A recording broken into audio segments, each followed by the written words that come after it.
Dneska ideme vstupovať na basketbalovom zápase v Prievidzi spolu s mnou a Danom. Let's go! Vyzdvihli sme tretieho kamoša do týmu a ideme do Prievidze. Wow! Wow! Wow! Oh!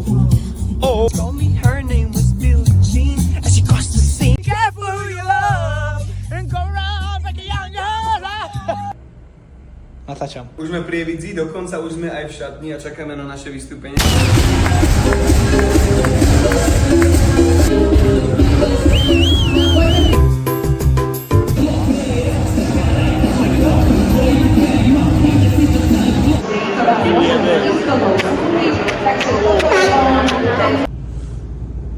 Osvietil. Co nám?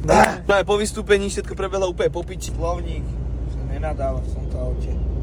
Ty ma nenatáčaj, kokot. 1,5 hodinu stojíme v Prievidzi za týmto McDonaldom. Na mobile som si bol trošku po výstupku, lebo ja 17 krát si kúkol tú storku. 17! Na čo idem autom, keď 2 hodiny budeš šoférovať a 2 hodiny sa pripravuješ mentálne na to?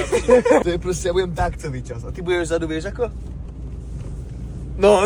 Všetkých fanúšikov si vážim, čo za mnou došli a odfotili sa. Perfektne, spravili ste z toho normálne fanúšikovskú stretávku. Vy ste počuli, čo o vás hovoril, bývali. Absolútne nič som nehovoril, hovoril som, že ste všetci super, jedineční, mali by ste robiť to, čo vás baví, lebo ty si ty! More dojde PRG E36 BMB.